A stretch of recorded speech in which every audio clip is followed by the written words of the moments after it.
आज बजार 13 अङ्कले घटेको देखेर धेरैजना साथीले बेच्नु भयो भने चाहिँ एकदमै मिस्टेकली गर्नुभयो कि जस्तो चाहिँ लाग्छ मलाई। सो हिजो अस्ति बजार बढ्दाखेरि चाहिँ किन्नै नपाए जस्तो होइन, अम्ममा जुनै कम्पनी पनि तपाईँले चाहिँ हाई प्राइसमा हुन्छ या धेरै नै उठाउनु भयो, यानि कि फोमो भनेको यही नै हो हजुरको चाहिँ। यानि कि अब चाहिँ के हुन्छ भन्दाखेरि यस्तो झरेको बेलामा त्यही कम्पनी सस्तो रेसियोमा छ भने पनि मान्छेहरू के गरिरहेको छन् भन्दाखेरि किन्नको लागि डराइरहेको छन्। अब चाहिँ बजार के हुनसक्छ, कस्तो तरिकाको स्ट्रेटेजी बनाउँदा चाहिँ हामीलाई फाइदा हुनसक्छ, जो स्टुडेन्टहरू हुनुहुन्छ अथवा सर्ट ट्रेडको लागि चाहिँ कस्तो खालको मुभमेन्टहरू हेर्न सकिन्छ भन्ने विषयमा चर्चा गर्नेछु। सो सुरुवातमा एआईले चाहिँ के भन्दो रहेछ यहाँ हेरौँ है त।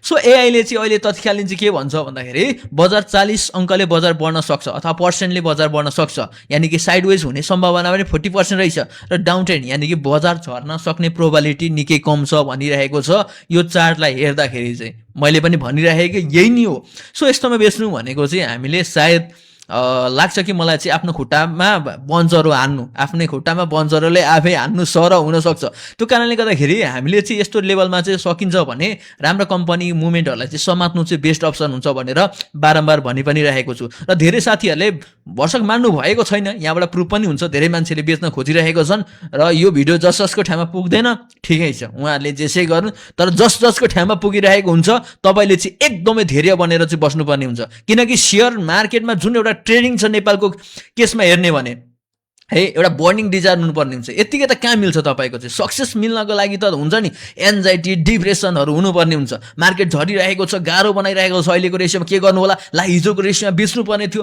मैले बेच्नै पाइरहेको छैन, बजार त झरेको छ, अब कति झर्ला, हिजो अस्तिको जस्तै झरेर चाहिँ गाह्रो हुनसक्छ कि होइन, ओहो मैले हिजो अस्ति यो कम्पनी यति सस्तोमा पाइरहेको थिएँ किनेको भए भन्ने त्यस्तो फिल हुनसक्छ नि त मनमा। सो त्यस्तो छ भने यो भिडियोले तपाईँलाई हेल्प गर्न सक्छ मलाई जहाँसम्म लाग्छ है। सो आज 13 अङ्कले बजार चाहिँ तपाईँको चाहिँ घटेको देख्न सक्नुहुन्छ।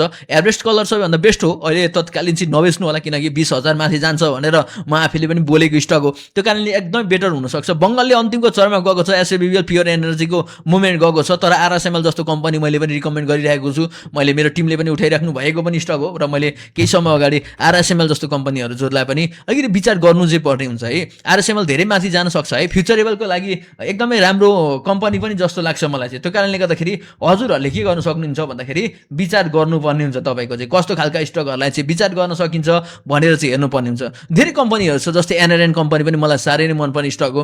एनएनएनहरू जस्तो कम्पनी पनि मैले आफैले पनि एउटा रिकमेन्ड गरिदिएको स्टक हो होइन, एनएनएनहरू जस्तो पनि एकदमै राम्रो हुनसक्छ। अर्को भनेको तपाईँको 1500 को आसपासमा हेर्दाखेरि 1550 को आसपासमा हेर्दा पनि सागर जस्तो कम्पनीहरूको मुभमेन्ट, भन्नुको मतलब हामीले कुनै राम्रा फन्डामेन्टल कम्पनीहरू पनि होल्डिङ गरेर चाहिँ हेर्नुपर्ने हुन्छ तपाईँको चाहिँ। त्यो कारणले गर्दाखेरि कस्तो स्टकहरूलाई चाहिँ बढी फोकस गर्न सकिन्छ भनेर चाहिँ हजुरहरूले ध्यान पनि दिनुपर्ने हुन्छ। त्यही कारणले गर्दाखेरि ट्रेडिङको हिसाबले त्यही हो। अब अहिलेका स्टुडेन्टहरू नयाँ हुन्छ, सर म चाहिँ त्यत्रो महँगोमा हाल्न सक्दिनँ, थोरै स्याच सुच्छ कम्पनी छ, अलिअलि खेल्दै सिक्दै जान्छु भन्नुहुन्छ भने यो भिडियो अन्त्यसम्म हेर्नु होला। सो बजारमा के भइदियो भन्दा हिजो हरियो भए तापनि अफर विक बढ्नेको थियो। अपर विक हुनु भनेको सेलिङ प्रेसर आउनु हो भनेर बुझ्नुपर्ने हुन्छ, किनकि जहाँ पनि अपर क्यान्डल हुन्छ यसरी अपर विक जुन देख्दै हुनुहुन्छ तपाईँको चाहिँ बडीदेखि माथिको जुन भाग हुन्छ यो बन्नुको रिजन यो चाहिँ कसरी बन्यो के, यो कसरी बन्यो भन्दाखेरि नि सेलर्सहरूले चाहिँ ठेलेर चाहिँ बनेका हुन्। यो कुरा हजुरले ध्यान दिनुपर्ने हुन्छ। यहाँ पनि तपाईँको चाहिँ हेर्नुहोस् त यो आजको क्यान्डल बन्न चाहिँ बन्यो, तर यहाँ हेर्नु त पुच्छर तपाईँको तलतिरको पुच्छर एकदमै लामो छ। यसको मतलब हजुरले सिम्पली स्ट्राटेजी बनाउनु पर्ने हुन्छ कि यो बजारमा भनेको बाइङ प्रेसर आएर यस्तो भएको भनिन्छ। So whole over bearish candle हो, मार्केट झर्न पनि तपाईँको त्यति साह्रो मानिरहेको छैन भने प्रश्न क्लियर हुन्छ, यानि कि जतिखेर पनि अब रिभर्सल हुनसक्छ किनकि मार्केटमा अब बजार जान्छ नि भन्ने स्ट्राटेजी बनेको छ र भोल्युम पनि एभरेज छ, सट्ट घटेको छैन, ठिकै छ एभरेजमा। तर बजार झर्दाखेरि पनि तपाईँको के हुन्छ, भोल्युम घट्नु राम्रो, यानि कि बेच्न खोज्ने मान्छेहरू बेचिरहेको छैन भने प्रश्न क्लियरली हुन्छ।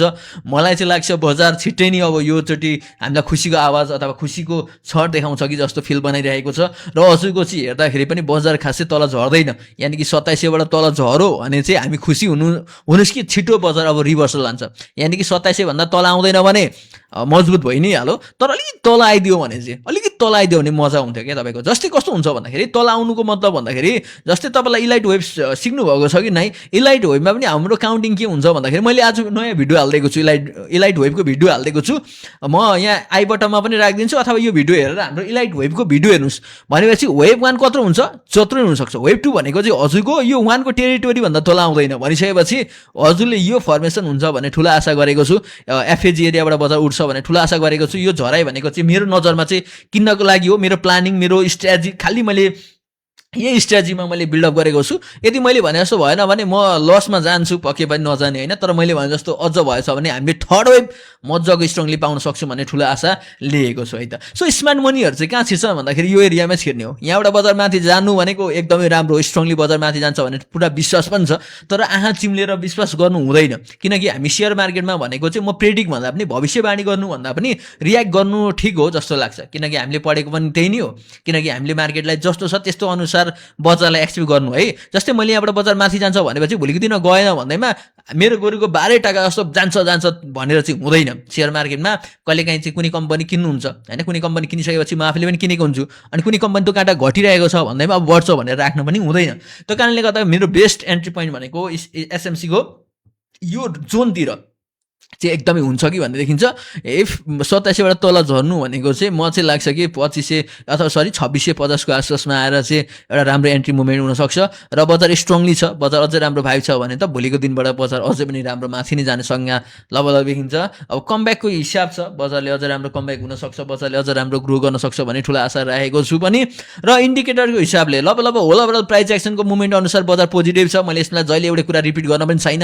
यहाँ हेर्न सक्नुहुन्छ आरएसआई डाइभर्जेन्स, यो आरएसआई डाइभर्जेन्सको अगाडिबाटै तपाईँलाई मैले सक्दो हेल्प गरेको पनि हो र मेरा भिडियोहरू पनि छन् र हजुरले मैले भनिरहेको छु डाइभर्जेन्स छ, एकदमै राम्रो माथि जान खोजिरहेको छ र बजार माथि जान्छ भन्ने पूर्ण विश्वास पनि राखेको छु मैले। सो एमएससीडीको कुरा गर्दाखेरि नि एमएससीडीमा सप्लाई अहिले तत्कालै आउँदै त्यही भएर डराउनु पर्दैन भन्नुको रिजन के हो भने नि एमएससीडीको यो सिम्पल स्ट्रेटेजी छ तपाईँको। जस्तै यहाँ बजार यसरी तल झऱ्यो के, हेर्नुहोस् है, यहाँ तल झऱ्यो अनि यहाँ तल झर्दाखेरि यहाँ रातो हिस्टोग्राम बनेन। किन बनेन भन्दाखेरि यो दुईटाको प्राइसको के छ भन्दाखेरि ग्याप छ क्या। एमएससीडी यसलाई माथिको लाइन एमएससीडी लाइन भन्छ, तलको लाइन सिग्नल लाइन भन्छ। यो दुईटाको ग्याप हेर्नुहोस् न कति धेरै छ भनेपछि क्रस हान्न एकदमै गाह्रो हुन्छ। अनि त्यही कारणले गर्दाखेरि एउटा यसो हेर्नुहोस् त बजार के भएको छ, यो झरे तापनि यदि भोलिको दिनमा बजार झर्ने नि भए तापनि एउटा स्विङ चाहिँ आउँछ क्या, एउटा स्विङ आउँछ अनि मात्रै अन्तिममा गएर सेल आएको छ, यो लेभलमा सेल आएको छ। भन्नुको मतलब के हो भन्दाखेरि हेर्नुहोस् त हाम्रो पनि के छ अहिले तत्काल नि बजार यहाँ रातो भए पनि हिस्टोग्राम के छ, हरियो छ। हरियो हुनु भनेको बाइङको कन्ट्रोलमा छ अहिले मार्केट भनेर क्लियर हुन्छ। के छ, बाइङको कन्ट्रोल छ, केमा छ, हाम्रो नेप्सीमा छ। भन्नुको मतलब यसको हेर्नुहोस् त यो दुईजनाको पनि कत्रो बिचमा ग्याप छ। ओहो ग्याप छ, ग्याप भइसकेपछि बजार अलिकति तल झरिरहेको छ नि, यो खासै तल झर्दैन, झऱ्यो भने पनि एकचोटि माथि जान्छ, यसलाई हाई क्रिएट गरिदिन्छ। हो त्यतिखेर बेच न ए बाबा, बरु 2800तिरको आसपासमा बेचौँ न।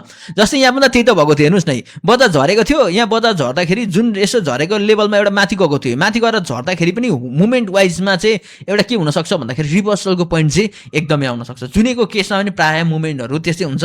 मलाई जहाँसम्म लाग्छ यो मुभमेन्टमा पनि तपाईँको चाहिँ एकदमै राम्रो हुन्छ। जस्तै बजार झरेको छ, यो लेभलमा बजार झरेको छ, सेल चाहिँ सेलमै छ, तर यहाँ बजार उठ्दाखेरि पनि यहाँ बाई आएन के, अथवा यहाँ हरियो हिस्टोग्राम बनेन। किन बनेन भन्दाखेरि बजार धेरै नै तल झर्नुपर्ने रहेछ नि त। हो उल्टो फेजमा यो हुन्छ। अब नेपालको फेजमा यो उल्टो हेरेर काम छैन पनि अहिले त। किन काम छैन भन्दाखेरि घटेकोलाई कसैले कमाउने होइन। सो यो स्ट्राटेजी पनि सिम्पल स्ट्राटेजी हेर्नुहोस्, एडिएक्स पनि माथि नै छ। सो होल ओभरअल एकदमै राम्रो लाग्छ। र सुपर ट्रेन्डको हिसाबले हेर्नुहुन्छ भने पनि ए बाबा सुपर ट्रेन्डमा के भनेको थिएँ मैले, सुपर ट्रेन्डको जुनेमा पनि हेर्नुहोस् त, सुपर ट्रेन्डले बाई भन्छ अनि तल आउँछ अनि यसलाई सपोर्ट मानेर बजार माथि जान्छ। यहाँ पनि हेर्नुहोस् न सबैमा बजारमा बाई भन्छ, बाई भइसकेपछि तल आउँछ, सपोर्टको रूपमा लिएर बजार माथि जान्छ। अनि अहिले चाहिँ त्यो गर्दैन होला र, गर्न सक्छ नि यदि बजार यहाँबाट झर्छ भने पनि। सुपर ट्रेन्डको यो जुन सपोर्ट छ यो हरियोको सिधा हेर्नुहोस् यता कति छ 2610 भनेपछि तल आयो भने पनि 2610 सम्म आउन सक्छ। होला बजार पोजिटिभ छ, आत्तिनु पर्दैन। र जस्तो भाइ त्यस्तो कम्पनीहरू नकिन्नु होला, मोमेन्टम भएका स्टकहरू किन्नु होला। म त हजुरहरूको लागि हितकै लागि चिताइरहेको हुन्छु, के गर्ने कसो गर्ने। तपाईँलाई गाह्रो साह्रो परिरहेको छ भने मेरो वाट्सएप ग्रुप पनि छ, हाम्रो टिमसँग आउन सक्नुहुन्छ। हजुरहरूलाई हामी आफ्नै तरिकाले आफ्नै मुभमेन्टले हजुरहरूलाई हामी सिकाउनेछौँ, के गर्नेछौँ कसो गर्नेछौँ, कुन सेयरहरूतिर जाँदाखेरि बेटर होला, कतातिर चाहिँ छिर्दाखेरि बेटर हुन्छ। यस्तो मौका छ, बजारमा आफूलाई गाह्रो हुनसक्छ, भोलिको दिनमा अझ उज्जवल भविष्य र तपाईँलाई पनि सुरुदानमा चाहिँ गाह्रो छ। त्यही भएर कसैको सहारा चाहिन्छ भने सेयर रकेटलाई रोज्नु सक्नुहुन्छ र पछिका भोलिका दिनमा आफै एक्लै सिकिसकेपछि आफै एक्लै गर्नुहोस्, ट्रेड गर्नुहोस्, किनकि सबैलाई भरोसा गर्न गाह्रो पनि छ होइन। यसमा चाहिँ आफ्नो स्ट्राटेजी पनि आफूले भोलिका दिनमा ब्याक टेस्टिङ गर्दै अगाडि बढ्नु होला। यो मेरो फोन नम्बर हो, हजुरहरूले वाट्सएपमा मलाई एसएमएस गर्नु होला। के कस्तो चार्ज लाग्छ, थोरै हामी चार्ज पनि लिन्छौँ, त्यति महँगो पनि छैन। सो हामीसँग जोडिनु भयो भने एकदमै बेस्ट हुन्छ, 100% ट्रस्टेड छ र धेरै साथीहरूले मन पराउनु पनि भएको छ। नेपालको बेस्ट ट्रेडिङ प्लेटफर्म भनेको लाग्छ कि मलाई सेयर रकेट बाइकहरू कुनै पनि छैन है। सो प्रभु युपिसिएल एनजिपिएलको भन्दै हुनुहुन्छ हाम्रो यहाँ विश्वास ढकाल चाहिँ, प्रभु युपिसिएल एनजिपिएल भन्दै हुन्छ। मलाई चाहिँ अब फिन्टेक कम्पनी बेस्ट नै लाग्छ, तर प्रभु भनेको चाहिँ हामीले लङ टर्मको लागि नै रुचाउनु पर्ने स्टकहरू हुन् के प्रभु भन्दा पनि। त्यही भएर प्रभु भन्दा पनि हजुरले चाहिँ बरु सिद्धार्थ ब्याङ्कहरू भयो हजुरको चाहिँ होइन, अथवा नोबेल ब्याङ्कहरू भयो, एससिबीहरू भयो, एबिएलहरू भयो, मुखैमा झुन्ने खालका कम्पनीहरू भए राम्रा छन्, फ्युचरेबल छन्, बोनस दिन सक्छन्, त्यस्ता खालका कम्पनीहरू चुज गर्नुभयो भने चाहिँ बेटर हुनसक्छ। सर हजुर हजुर हजुर भन्दै हुन्छ, अलवेज गुड एनालाइसिस सर भन्दै हुन्छ, थ्याङ्क यू सो मच भन्न चाहन्छु म हाम्रो खेल ग्यावाली सरलाई पनि, र हजुरहरूको यसरी नै कमेन्टको आशा गरिरहेको हुन्छु। हिमाल थापा सरले पिसिएल सिल गर्दा टार्गेट हुन्छ भन्दै हुन्छ। अब यही त समस्या छ, यही त समस्या छ। हिजो अस्ति पनि बजारमा बेच्छु भनेका छन्, रुका छन्, बल्ल बल्ल बजार माथि जान खोजेको छ। एटलिस्ट बजार कतिसम्म जाँदाखेरि हुन्थ्यो भन्दा गोल्डन रेसियोसम्म त जाओस्, ए बाबा 800सम्म त जाओस्, 750सम्म त जाऊ। बेच्नको लागि हतार किन यो लेभलमा? खै किन मान्छेहरू के भएको म त अचम्म लाग्छ। किनकि अलिकति राम्रो मुभमेन्टहरूलाई चाहिँ वेट गर्दाखेरि चाहिँ बेटर हुन्छ। यो लेभलमा चाहिँ मलाई लाग्छ कि तपाईँ पनि 90%मा पर्नुहुन्छ कि जस्तो लाग्छ। त्यो कारणले गर्दाखेरि हजुरहरूभन्दा डिफ्रेन्ट हुनु मन छ भने यो झरालाई एउटा राम्रो स्ट्रेटेजी बनाएर अगाडि बढ्दाखेरि एकदमै राम्रो सक्सेस रेसियो हाई छ जस्तो लाग्छ मेरो विचारमा है। हजुरको नाम के हो भन्दाखेरि हुनुहुन्छ भने मेरो नाम सियर रकेट हो हजुर। म अलि आजदेखि 1 इयर्सको भिआइपी ड्रेसमा आइसकेको छु सर, एमएचएलमा एन्ट्री गरिसकेँ भन्नुहुन्छ। वाइएमएचएल अझै पनि माथि जान्छ, मलाई पूर्ण आशा पनि छ, नराम्रो पनि छैन, अझ राम्रो इम्प्रुभमेन्ट हुनसक्छ। 750सम्मको हकदार त्योभन्दा माथिको पनि हकदार हुनसक्छ। हेर्दै जाउँ कस्तो हुनसक्छ है। हो मैले पनि सेल गरेर रिजेनर्जी 915मा किने भन्दै हुन्छ। रिज इनर्जीमा पनि तपाईँको चाहिँ नराम्रो होइन है, राम्रै छ, तर अलिकति अगाडि आत्तिएर अलिकति मुभमेन्ट भएर चाहिँ नगर्नुपर्छ। तपाईँको एफएजी एरियामा आउनसक्छ हजुर कम्पनी, 800सम्म आउन सक्ने सम्भावना हुन्छ। तर बजारको अब निप्सेलाई पनि हेर्नुहोस् कस्तो खालको स्ट्रेटेजीहरू बनाउँछ, त्यो हिसाबले अगाडि जानुपर्ने हुन्छ। र Babin Ghimire sir hotel forest special स्यास्केचल सेल टार्गेट भनिदिनुहोस् न भन्दै हुन्छ। अब होटल फरेस्टलाई चाहिँ कुरा गर्दाखेरि मैले पनि अब धेरै नै मन पराएको कम्पनी हो, र मैले चाहिँ यो 950 भन्दा मुनि चाहिँ अथवा त्यो लेभलको रेसियोमा बेच्दाखेरि बेटर हुन्छ जस्तो लाग्छ तपाईँको चाहिँ। पिसिएल पनि मैले वेट गरेर नुनिज चाहेँ हजुरहरूलाई, किनकि तपाईँको दुइटैको मुभमेन्टहरू एकदमै राम्रो छ। पाल्पा पनि लब हामी 850को आसपासमा टार्गेट सेट गर्नेछौँ। एसकेएचएल भन्नु त पर्दैन, यो भनेको एकदमै राम्रो कम्पनी हो। अस्ति म आफूले पनि मिस गरेँ क्या यो कम्पनी, थेट मैले किन यो कम्पनी नकिनेको होला यति तलाउँदा भनेर त्यो रिग्रेट फिल गराएको छ यसले। 1150सम्म यो कम्पनीले मलाई छिट्टै नै टच गरेर दिन्छ जस्तो लागिरहेछ। हजुरहरूले पनि विचार गरेर चाहिँ ध्यान दिन सक्नुहुन्छ तपाईँको चाहिँ है। त्यो कारणले गर्दाखेरि हरेक कुराहरूलाई चाहिँ मोमेन्टमलाई फोकस गरेर चाहिँ अगाडि गर्नुभयो भने हुन्छ। हरियो हुँदा सेल, रातो हुँदा बाई, कुरा यति हो सिम्पल भन्दै हुनुहुन्छ। ए बाबा भन्नु सजिलो, यो हरियो हुँदा यस्तो उस्तो हुँदा हुन्छ भन, एकदमै सजिलो पनि छ। लाइभ स्ट्रेटेजी मलाई पनि सोचे जस्तो त हुन्छ नि, यस्तो हुन्छ हरियो हुँदा किन्ने त हो नि, बजार घटेपछि त बेचिदिने हो नि भन्न त कति सजिलो छ। मलाई पनि गाह्रो छ गाह्रो छ हो साथीहरू, गाह्रो छ। ट्रेडिङमा नि रियल ट्रेडिङ गर्नको लागि धेरै गाह्रो छ। टिएचपिएल पनि वेट गरेर हेर्न सक्नुहुन्छ, न्युट्रलको वाइजमा छ। म चाहिँ कम्पनी सिफ्ट गर्नु मन छ भने चाहिँ अरूतिर जाँदाखेरि पनि केही नराम्रो हुँदैन कि भन्ने मेरो आशा छ।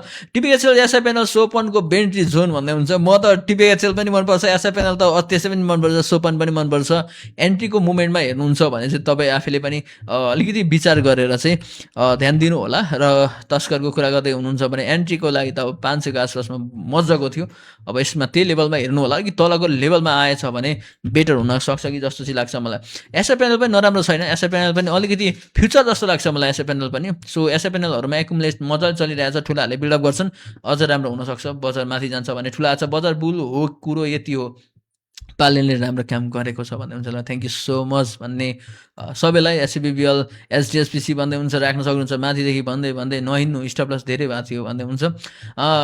भन्दै नहिन्नु सर, स्टप लस पनि धेरै भएको थियो भन्दै हुन्छ। भएको थियो, मेरो पनि भएको थियो, एकदमै डेन्जर थियो, नराम्रो भन्ने मुभमेन्ट हुँदैन, गाह्रो हुन्छ, धेरै गाह्रोको मुभमेन्ट हुन्छ। सो बजार झर्दैछ, 2 दिन बढ्दा थियो मेरो घट्ने सर, 100 दिनको 17 10 दिन बढ्दा के जान्छ भन्ने हुन्छ। धेरै लेन्स चाहिँ नबेचे हुन्थ्यो भन्ने हुन्छ। र धेरै थ्याङ्क यू सो मच भन्ने मलाई आशा छ। सबैले मिठो कमेन्ट गर्नुभयो मलाई पनि, र टिकटकका साथीहरूलाई पनि धेरै माया गर्छु म। टिकटकका साथीहरूको कमेन्ट लगभग मैले हेर्दैछु। सेल बेच्दा कस्तो हुन्छ भन्दै हुन्छ। मैले त अहिले तत्कालीन बेच्नु चाहिँ म खसीलाई भन्दिनँ, किनकि मैले चाहिँ एउटा राम्रो मुभमेन्ट अथवा एउटा राम्रो स्विङको वेट गर्नुभयो भने चाहिँ अझ बेटर पाउनुहुन्छ भन्ने आशा पनि गरेको छु। नातिदिनुहोस्, नडराउनुहोस्, 1200सम्म हजुरको कम्पनी जान सक्छ, नडराए हुन्छ। भाइ यो धर्सेको किन तानेको भाइ भन्ने हुन्छ। खै सर, अब तपाईँहरू जस्तोलाई बुझाउनको लागि तानेको हो कि जस्तो लाग्छ मैले पनि। अनि कसैले बेचेनन् भने कसरी किन्नु त भन्ने हुनुहुन्छ। यो कुरा पनि सही हो हुन्छ। र यसको चाहिँ अब क्वेसनको एन्सर तपाईँलाई दिने भयो। यति एनालाइसिस त सर प्रकाश भुजेलले नि गर्छ भन्ने हुन्छ। गर्छन्। उहाँ त भनेको प्रेटिक हो नि त, हामी त रियाक्ट गर्ने मान्छे हो नि त त्यो कारणले। 1 महिना घर छ अब ठोकेर भने मैले भन्दा हुन्छ ठोक्दै बस्नुहोस् तपाईँ चाहिँ अब गाह्रो छ हो। स्नो रिभर्स राम्रो छ, होल्ड गर्नु होला, एसिया सर्टिफिकेट होल्डर भाइ भन्नुहुन्छ अफकोर्स होल्ड, अफकोर्स सर भन्दै हुन्छ। सोलुको पनि सोलु भनेको चाहिँ नट अर्बिना खातुन हुनुहुँदो रहेछ होइन। यहाँ हाम्रा पनि छन्, हाम्रा मुस्लिम समुदाय पनि मजाकै हुनुहुन्छ, सबैजना साथी हामी मिलेर पनि बस्छौँ। सोलुको चाहिँ कस्तो भन्न चाहे भन्दाखेरि सोलु एकदमै राम्रो पनि छ, फ्युचर चाहिँ खासै राम्रो बिल्डअप देख्दिनँ। सो यो कम्पनी चाहिँ हजुरले सिफ्ट गर्नुभयो भने चाहिँ बेटर हुन्छ। सिफ्ट भनेको चाहिँ त्यो कम्पनी बेचेर अर्को तपाईँको बोनसहरू दिने कम्पनीहरू चुज गर्नुभयो भने चाहिँ एकदमै राम्रो बेस्ट हुन्छ भन्दै आजको यो पनि सर्ट भिडियो बनाउन कोसिस गर्छु, जहिले लङै हुन्छ। सो मेरो वाट्सएप ग्रुप छ, हजुरहरू पनि हाम्रो टिमसँग जोइन हुन सक्नुहुन्छ, हजुरहरूलाई के गर्ने कसो गर्ने भनेर। र आज मैले नयाँ भिडियो इलाइट वेबको ल्याइदिएको छु, इलाइट वेब पढाउन खोजिरहेको छु। आजबाट नयाँ सिरिज आएको छ, त्यो कारणले गर्दाखेरि यो सिरिज हेर्न नछुटाउनु होला। र मैले यहाँ दिएको छु, यसमा गएर तपाईँले क्लिक गरेर इलाइट वेब सिरिज चाहिँ मजाले बुझ्नु होला भन्दै वाट्सएपमा तपाईँलाई के गर्ने कसो गर्ने कुन कम्पनीतिर जान सकिन्छ अथवा हेर्न सकिन्छ भनेर हामी सहयोग गर्दैछौँ भन्दै आजको यस भिडियोबाट बिदा हुन चाहन्छु। हस्त, धन्यवाद। जय नेपाल, जय ट्रेडर्स।